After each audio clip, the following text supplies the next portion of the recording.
집중 분석 이슈타임 시간입니다. 오늘은 펠리츠 투자앤리서치 김민수 대표님과 함께하겠습니다. 안녕하십니까? 네, 안녕하십니까? 자, 오늘 이슈와 관련한 뉴스부터 화면으로 확인해 보시겠습니다. 자, 이데일리 기사인데요. 코스피 랠리에 갬이 더 몰린다. 예탁금 사상 최대라는 제목입니다. 투자자 예탁금이 65조 원을 돌파하며 역대 최대치를 경신했다. 최근 9거래일 연속 증가세를 이어가고 있다. 국내 지수가 이달 들어서만 평균 10% 가까이 오르며 급등했다는 점이 예탁금 증가의 주 요인으로 풀이된다. 여기에 최근 기업 공개 공모주 열풍까지 불면서 개인 투자자들 자금이 증시에 대거 몰린 것으로 보인다라는 내용입니다. 자, 이런 가운데 이번 달 말에 코스피 200 정기 변경을 앞두고 있어서 이번에 코스피 200의 신규 편입이 예상되는 종목에도 관심을 가질 필요가 있겠습니다. 이벤트를 활용한 투자 전략까지 살펴보도록 하겠습니다. 자, 대표님 먼저 일단 현재 시장 분위기부터 좀 점검을 해봐야 될 것 같아요. 네, 일단 어제까지 나왔던 시장 동향을 봤을 때 이제 글로벌 증시와 한국 증시가 어떤 좀 차이를 보이겠느냐라고 봤을 때 지금까지 저희가 알고 있던 사실은 항상 글로벌 증시를 못 쫓아갔다 이런 모습이었는데 확연하게 달라졌습니다. 우리 증시가 달라졌어요라고 볼 수 있는 부분들인데 특히 지금 흐름을 보시게 되면은 지금 가장 11월 달부터 돋보이는 모습을 갖고 있는 게 한국 증시입니다. 지금 빨간색으로 표시된 게 코스피인데요. 그 흐름들이 이제 시장을 글로벌 증시를 주도하는 관점 쪽에서 바뀐 모습들이 나오고 있고요. 그와 함께 미국의 S&P 500이나 중국의 상해 종합 증시 모두 다 이를 못 따라가면서 좀 정체된 모습들을 보이고 있죠.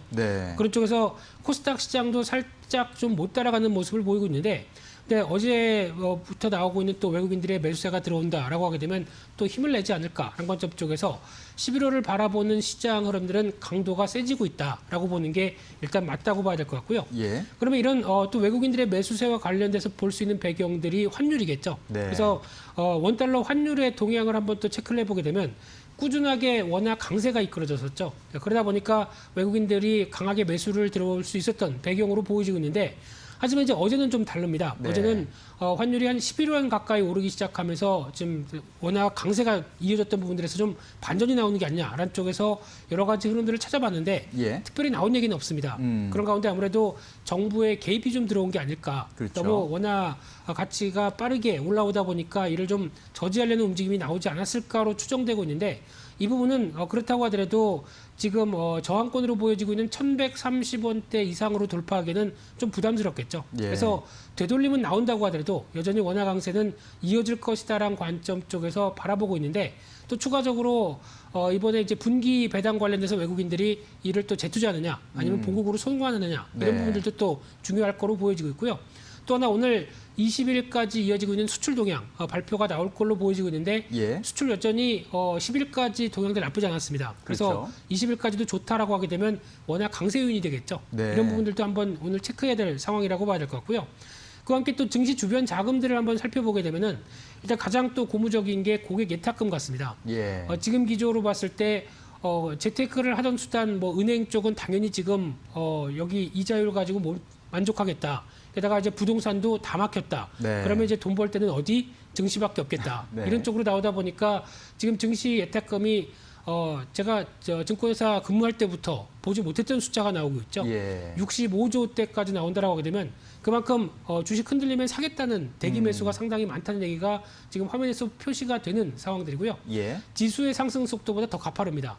그런 상황이다 보니까 아무래도 조금만 조정이 나온다고 하더라도 크게 어제 같은 경우도 장중 조정에 마감을 하고 주가가 상승하는 모습을 봤을 때 이런 효과도 충분히 나오고 있다는 쪽인데 그러면 또 하나 신용 잔고를 같이 계산을 해봤을 때 어떤 고객 예탁금 대비해서 신용 잔고 비율을 보게 되면 물론 지금 신용 잔고가 뭐 사상 최대치까지 육박하고 있다고 하더라도 예탁금 대비한 비율을 보게 되면 상대적으로 낮습니다. 17조 원이 대비해서 65조다라고 하게 되면 그렇게 큰 숫자가 아니다라는 관점 쪽에서 여전히 신용 잔고에 대한 부담들은 아주 그렇게 크지 않다라는 관점 쪽에서 시장의 흐름들은 긍정적인 관점을 계속 보여주고 있다고 봐야 될 것 같습니다. 네, 그렇군요. 고객 예탁금과 신용 잔고 모두 역대급 수준이지만 그 둘의 어떤 비율을 따져봤을 때는 과거보다는 훨씬 더 건전한, 양호한 그런 상황이라고 평가를 해주셨습니다. 자, 이런 상황에서 우리가 또 관심 있게 항상 지켜보는 것이 이제 외국인과 기관의 어떤 그 매매 동향이거든요. 이 부분은 또 어떻게 분석할 수 있습니까? 네, 그래서 이제 이번 주 어떤 외국인과 기관의 수급 동향들 한번 체크를 해보게 되면요. 네. 가장 먼저 투자자별 매매 동향을 봤었을 때 역시나 그냥 외국인입니다. 외국인들이 시장을 주도하고 있다. 특히 지금까지는 동향을 봤을 때 코로나19 사태 이후부터 개인이 끌고 왔던 장세가 예. 이제 약간 살짝 바뀌는 모습 쪽에서 외국인들 쪽으로 이제 넘어가는 분위기가 11월 달에 뚜렷이 나오고 있죠. 네. 그래서 화면에서 보시는 것처럼 개인도 그렇다고 뭐 대거 매도가 아니라 일단 약간 좀 눈치 보는 단계. 그래서 네. 살짝 팔고 어떤 다시 입성하려고 하는 또 종목 교체를 하려고 하는 기조가 상당히 많은데 외국인들은 꾸준하게 매수로 대응을 했다고 보여지고 있고요.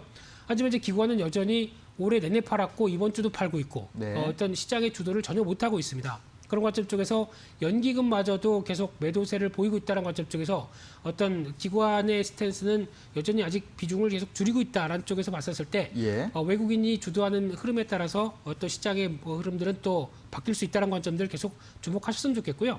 그중에서 이제 이번 주에 외국인들과 기관이 어떤 종목을 많이 샀느냐라고 봤었을 때 일단 외국인들이 가장 많이 산 종목은 일단 다 아시는 것처럼 삼성전자겠죠. 네. 게다가 LG화학, SK이니스, 삼성, SDI 딱 앞에 상위 5개만 보게 되면은 일단 2차 전지와 반도체 샀다라고밖에 볼 수 없는 수치가 나오고 있고요. 네. 그밖에 카카오나 하나금융지주, 뭐 삼성전기까지 샀다라고 하게 되면 아무래도 이제 IT 쪽이라든가 금융주 쪽에서도 외국인들의 관심이 좀 높다라는 쪽에 대해서 무게를 맞출 수 있는 상황들인데요.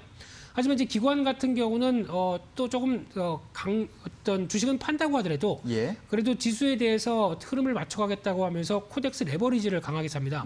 그렇다는 얘기는 어떤 일반적인 다른 종목들은 판다고 하더라도 예. 지수의 흐름들에 따라가겠다는 의도가 상당히 높고요. 네. 그밖에 삼성 바이오로직스가 눈에 띄는데 SK하이닉스나 삼성전자는 다 같이 외국인과 동반 매수인데 네. 삼성 바이오로직스 같은 경우도 바이오 쪽에서의 하나의 축으로 생각을 하면서 대응하고 있다는 관점과 함께 또 포스코 S오일, 뭐 신한지주, 한국조선해양, 약간 경기 민감주 종목 쪽으로 많이 포진돼 있죠. 예. 그러다 보니까 그렇다고 해서 기관이 또 많이 어떤 눈높이를 낮추는 쪽도 아니다라는 점도 한번 눈여겨 보셔야 될 것 같습니다. 네, 그렇군요.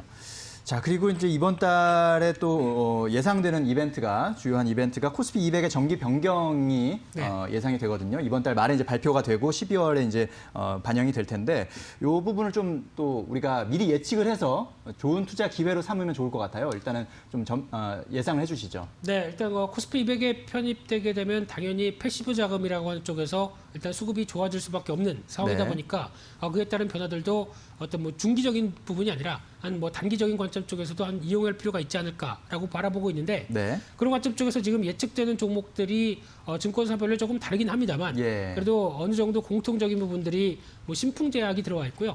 뭐 CS 윈드나 대웅, 지누스, 삼양식품, 남선알미늄 같은 경우가 편입될 것이다라고 바라보고 있는데 네. 맨 마지막에 위치한 남선알미늄은 약간 또 정치 테마적인 성격이 있죠. 예. 그러다 보니까 이 부분은 모르겠습니다. 또 같이 가세가 돼서 어떤 변화가 나올지는 모르겠는데 일단은 포함될 가능성이 높다라는 네. 쪽에 바라보고 있는 상황들이고요. 그밖에 또 빅히트 엔터 같은 경우도 특례 편입이 되지 않을까라는 관점 쪽에서 상대적으로 좀 주목을 하고 있는 상황들이고요. 네. 그밖에 또 증권사의 소수 의견 쪽으로는 뭐 키움증권이나 한화시스템 그리고 또 카카오 게임즈도 편입되지 않을까로 바라보고 있는데 하지만 이제 카카오 게임즈 같은 경우는 편입이 돼서 어떤 패시브 자금들이 유입이 된다고 하더라도 예. 또 공교롭게도 맞물리는 게 3개월 의무 보유 해제가 또 이어집니다. 그러다 보니까 이제 또 의무 보유 물량 중에서 한 258만 주, 예. 한 23% 가까이가 또 시장에 나올 수 있다라고 하게 되면 어떻게 보면 들어갔다고 하더라도 또 보유예수 물량이 풀리다 보니까 약간 네. 또 상충되는 흐름이 나오겠죠. 근데 지금 어떤 주수와 어떤 압박을 보게 되면 카카오 게임즈의 보유예수 물량에 대한 압박들이 좀 크기 때문에 이 부분은 오히려 들어갔다고 하더라도 좀 조심할 필요도 있지 않을까라고 점 쪽에서 바라봐야 될 것 같습니다. 네.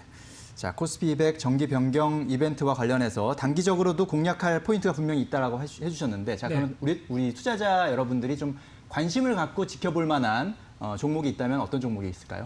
네, 관련된 종목들 보게 되면 일단 뭐 기술적인 흐름들이나 네. 아니면 최근에 이어졌던 외국인과 기관 동향들이 아직 그렇게 강하게 나오는 흐름들은 좀 제한적입니다. 그럼에도 살펴봐야 될 종목을 몇 종목 말씀드리게 되면 첫 번째가 빅히트 같고요. 네. 예, 최근에 일단 1개월짜리 보호예수 물량에 대한 부담을 떨쳤습니다. 그러다 보니까 지금은 그에 따른 어떤 오버행이나 관련된 이슈가 아직은 좀 제한된다고 봐야 될 부분들이고요. 예. 그런 관점 쪽에서 최근에 JYP 엔터가 상당히 강하죠. 네. 그러면서 엔터주에 대해서 재부각이 나오고 있는 관점 쪽에서 또 하나 아미 분들, BTS 팬들이죠. 네. 이러면 오늘 많이 기대를 하실 것 같은데 새 앨범 나옵니다. 아, 네, 그렇군요. B라고 하는 디럭스 에디션 예. 아시죠, 앵커님도?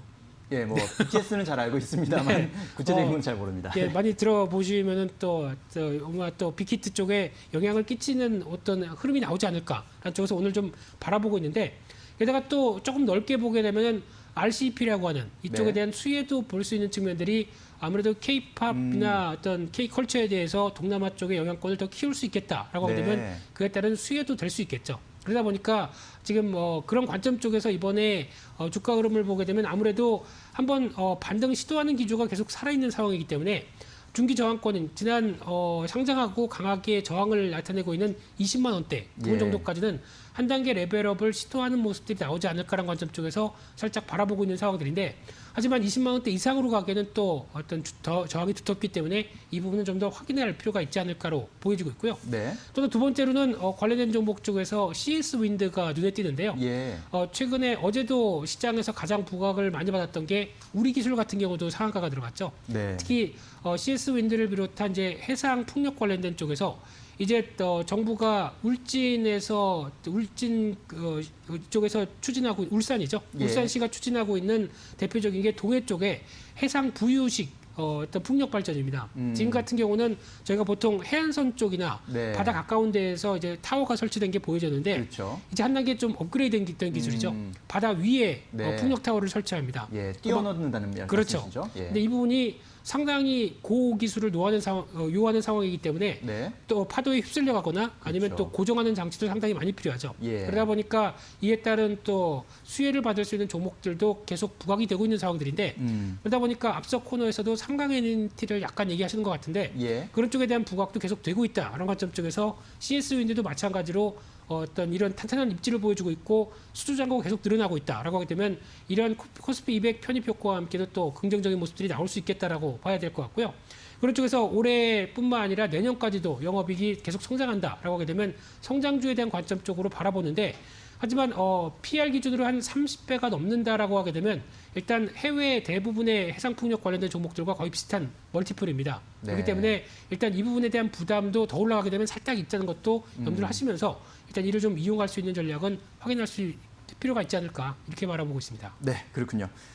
자, 투자자 예탁금이 사상 최대치를 경신한 가운데 또 이번 달 말에 코스피 200 정기 변경 이벤트가 있습니다. 여러분들 좋은 투자 기회로 삼으시고 전략 잘 세우시면 좋겠습니다. 네, 오늘 말씀 잘 들었습니다. 감사합니다. 감사합니다.